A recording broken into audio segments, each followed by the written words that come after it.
La bibliothèque de la faculté des sciences économiques et juridiques et les institutions judiciaires de l'État se sont enrichies ce matin de 1500 nouveaux ouvrages de droit.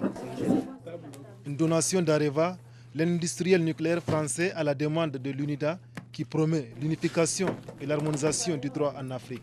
L'association UNIDA est une association qui réunit des entreprises et des personnes physiques.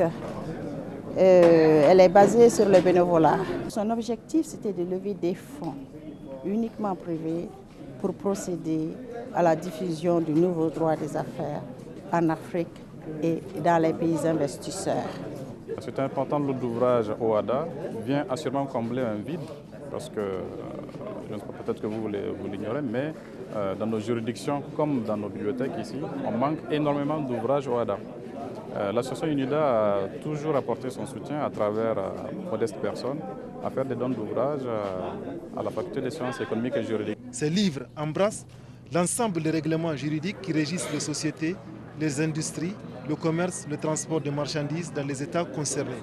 Ce don est le résultat d'une convention de mécénat entre Areva et l'UNIDA.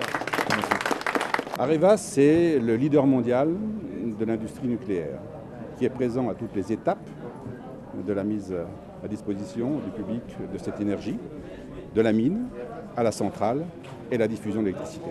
Il s'agit d'un don qui est à destination bien évidemment de l'université, de la faculté de droit de Niamey, mais en même temps de toutes les juridictions, de tous les magistrats de ce pays. L'État du Niger et l'Université de Niamey étaient respectivement représentés par le secrétaire général du ministère de la Justice et le doyen de la faculté de droit. Tous deux ont accueilli avec une grande satisfaction cet enrichissement considérable de la documentation juridique. Les étudiants, quant à eux, sont persuadés d'y trouver un grand profit. Ici, au niveau de l'Université de Niamey, plus particulièrement à la faculté de droit, et nous avons un déficit documentaire dans la mesure où les documents, donc les conditions d'accès aux documents sont difficiles. Les documents sont liés à la cherté des documents et aussi leur rareté. Et c'est vraiment à point nommé qu'est tombée cette documentation sur le droit au OHADA. Les différents aspects du droit développés dans ces 1500 ouvrages sont les principaux piliers juridiques qui régissent une grande partie de l'économie de notre espace commun.